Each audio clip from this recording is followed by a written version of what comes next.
vostra preferenza di voto. Si vota oggi per le europee, ma anche in molti comuni per le amministrative e nella regione Piemonte per le regionali.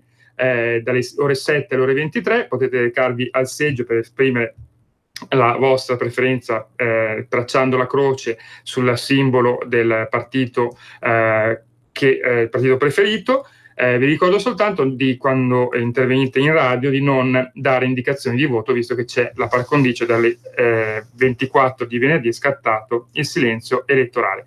Ora ho parlato pure troppo, quindi cedo la linea a Francesco Nosari, un amico di Radio Padania da molti anni. Non è vero, Francesco? Altro che da molti anni, dalla fondazione, dalla creazione di questa meravigliosa Radio Padania Libera, che bel nome. E da allora sempre presente con tanto affetto, tanto piacere. Ha detto tutto Giulio Cesare con estrema chiarezza. Io aggiungo soltanto: andate a votare perché è un momento molto importante l'abbiamo spiegato settimana scorsa, molto importante perché si attua o non si attua un principio di sussidiarietà che larga parte della cui esigenza larga parte della popolazione è consapevole, oppure lasciare le cose come sono con un potere che finanziario e burocratico decide anche per conto vostro, anche per ciò che riguarda le minime cose della vita dei singoli territori, dei singoli popoli, perché c'è viene arrogato un potere assoluto derivato dalla traslazione di poteri costituzionali dagli Stati all'Europa. Ora, traslazione che è avvenuta in modo quantomeno discutibile e oscuro, perché a me non risulta di essere stato interpellato per questa traslazione, non credo risulti nemmeno a tutti i nostri radioascoltatori e nemmeno soprattutto al nostro grandissimo radioascoltatore. Noi abbiamo 4 gatti come ascoltatori, 4 gatti fittizi e un gatto vero, il gatto Gregorio, che sicuramente si recherà a votare. Ora, questo è il quadro che ci apprestiamo a valutare, cioè siamo eredi, siamo più o meno culturalmente consapevoli, ma intimamente lo siamo, di una tradizione, di un portato, quindi di una elaborazione, perché la tradizione non è essere attaccati alle cose antiche e quelle rimangono e sono immutabili.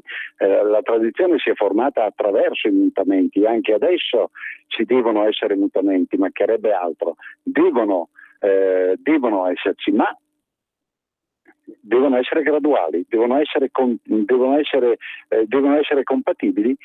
Il nuovo deve essere compatibile col passato, il futuro deve essere compatibile col passato, se no non c'è futuro.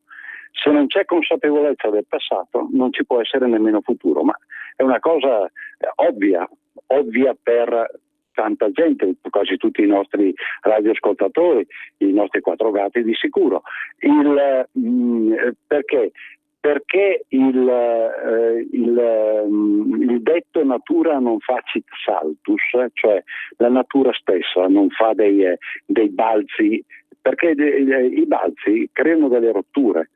Quello che abbiamo intimamente, ciò di cui siamo consapevoli, quindi la tradizione dinamica del nostro passato, della nostra cultura, è un qualcosa che deve spingerci a qualcosa di nuovo, piano piano. Perché? Perché deve essere poi fruibile da tutti. Questa è la grandezza della democrazia, la vera grandezza della democrazia, la vera grandezza del diritto naturale. Il diritto naturale si è evoluto in questo modo. Il diritto naturale è fatto, è riassunto nella felicissima espressione di Matteo Salvini, è espressione di buon senso. Diritto naturale ha questo, cioè non fa salti, non fa non inventa delle cose nuove, stranissime, eccezionali, che non abbiano radici in quello che è solido, in quello che è appurato da tutti, che è fruito da tutti, perché altrimenti non si può fruire. Ecco, questo è il cammino che in questi 35 anni, giustamente Giulio Cesare ricordava questa lunga fase, metà della mia vita, passata nel vedere, nel valutare, nel pensare a questo tragitto che poi è stato ripreso durante le trasmissioni fin dall'inizio di questa magnifica radio, e che prosegue e deve proseguire. Oggi c'è una decisione da prendere. È questa la strada da seguire, da continuare o no? Principio di sussidiarietà, principio che è stato affermato tra l'altro come base della stessa nostra Costituzione dal Presidente Mattarella recentemente, quando ha accolto al Quirinale credo le associazioni non profit o roba di questo tipo, o associazioni di quel tipo qui. Quindi il principio che viene espresso da Papa Pio XI, grande Papa di Desio, nella 40° anno, cioè non faccia l'ente più in alto, comunque quello di dirigenza, che sia più largo che più alto, orizzontale, verticale, non cambia niente, rispetto a quello che può essere fatto dall'ente inferiore. Che non faccia un'associazione quello che può essere fatto dalla famiglia, non faccia la famiglia quello che può e deve, perché c'è un dovere, c'è una responsabilità, essere fatto anche dal singolo.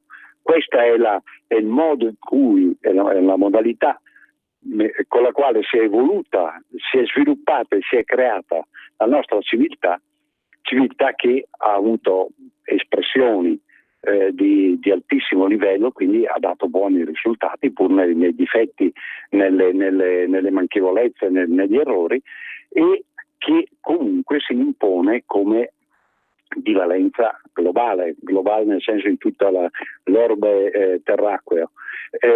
Tant'è vero che anche i popoli portatori di altre civiltà, vedi i popoli asiatici, devono comunque fare i conti e hanno ripreso molti elementi di quella che è la nostra civiltà, la civiltà più che occidentale, direi proprio europea, perché è all'interno dell'Europa che questo modo di operare e di attuare le conquiste che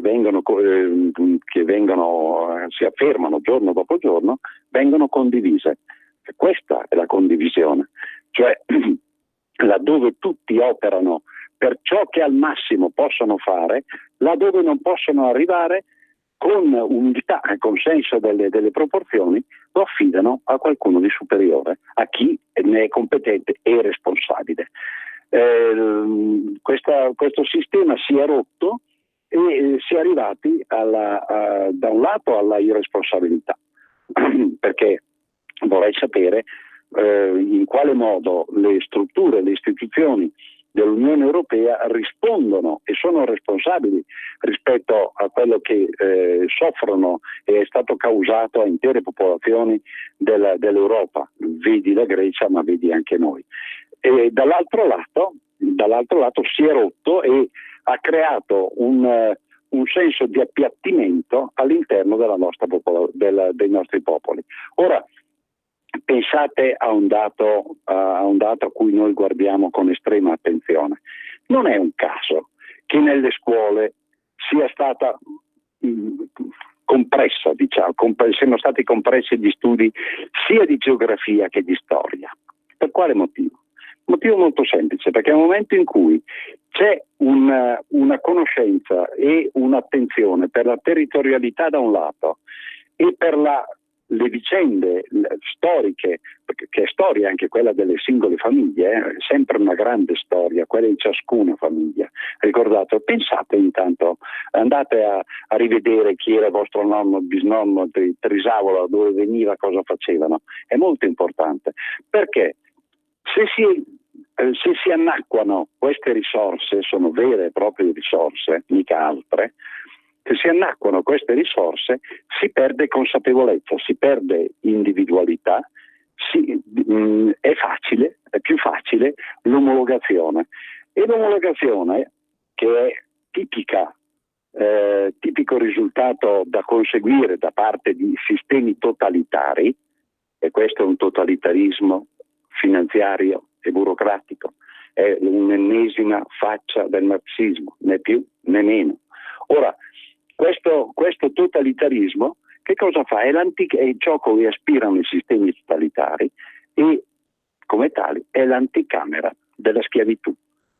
La schiavitù non è soltanto essere in ceppi, essere costretto a fare dei lavori orrendi e forzati in condizioni miserrime, è anche quello, mancherebbe altro, ed è da deprecare, da combattere nel modo più totale, ma è anche la schiavitù morale.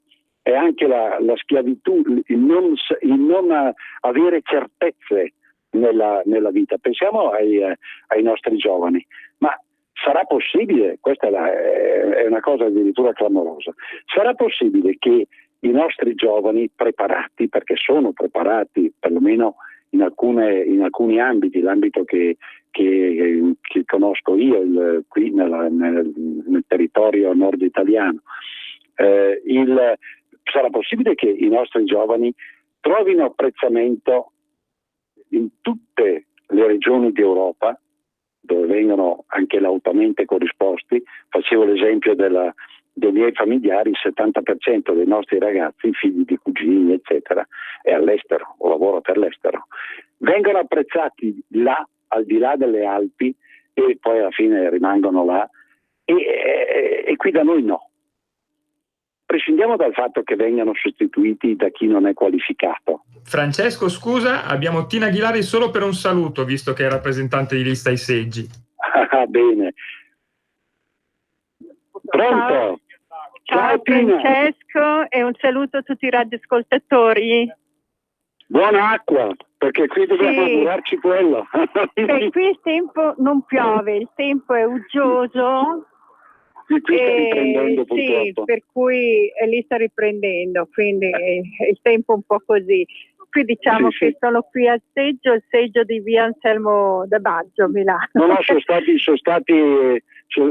qui nella zona ovest di Bergamo, è stato veramente un disastro allucinante, proprio una cosa, torrenti infatti abbiamo visto alla televisione che tutta la zona di Villa di Seria è allagata. No, ma quello venerdì. Ieri alle 6 la bomba d'acqua terrificante nella zona ovest, Longolo, Fontana, Valbrembo, Ponte San Pietro, Curno, è una cosa allucinante. Sì.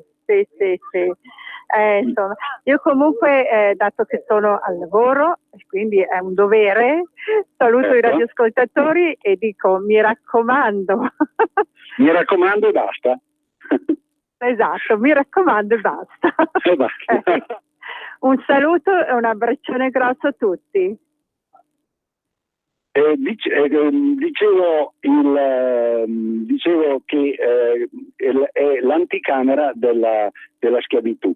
Nel momento in cui i nostri ragazzi sono apprezzati all'estero e qui o non trovano lavoro o se lo trovano è un lavoro che è qualificato, tanto quello di colui che non sa niente, questo ha per di più un'induzione negativa ulteriore.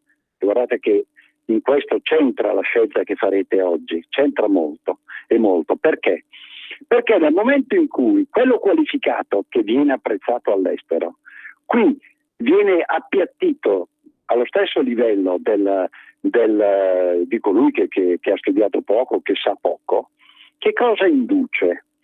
Induce nell'insieme della società anche un appiattimento del pensiero, un appiattimento dei comportamenti, cioè in definitiva quello che diventa interessante non è la soluzione intelligente, la soluzione equa, la soluzione che è effettivamente tale, che dà soluzione. No, diventa soltanto il risolvere il problema momento per momento, l'attimo per attimo. Vivi il momento. Se ti va bene, ti va bene, ti va male, ti va male. Questo è rottura è rottura culturale. Questa è rottura di civiltà sotto questo profilo. Ora, nel momento in cui le qualità anche di questi giovani che trovano sfogo all'estero viene compressa, la crescita culturale, la crescita civile della società come tale viene meno. Ma vengono meno anche, e ne abbiamo è sotto gli occhi di tutti, vengono meno anche i rapporti delle comunità, dei gruppi di amici, per forza, perché ciò che alla fine interessa non è andare a fare ragionamenti che sono qualitativamente importanti e che hanno una prospettiva futura. La prospettiva futura non c'è.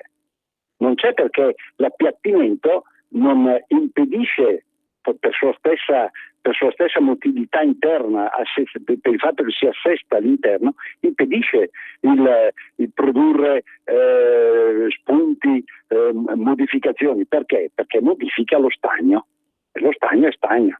Quindi quello a cui che cosa può rivitalizzare? Rivitalizzare significa ridare senso e responsabilità al singolo, ai gruppi familiari, alle famiglie, alle comunità. Per dare questo occorre anche responsabilità alle associazioni di categoria piuttosto che alle imprese nella loro volontà di innovazione.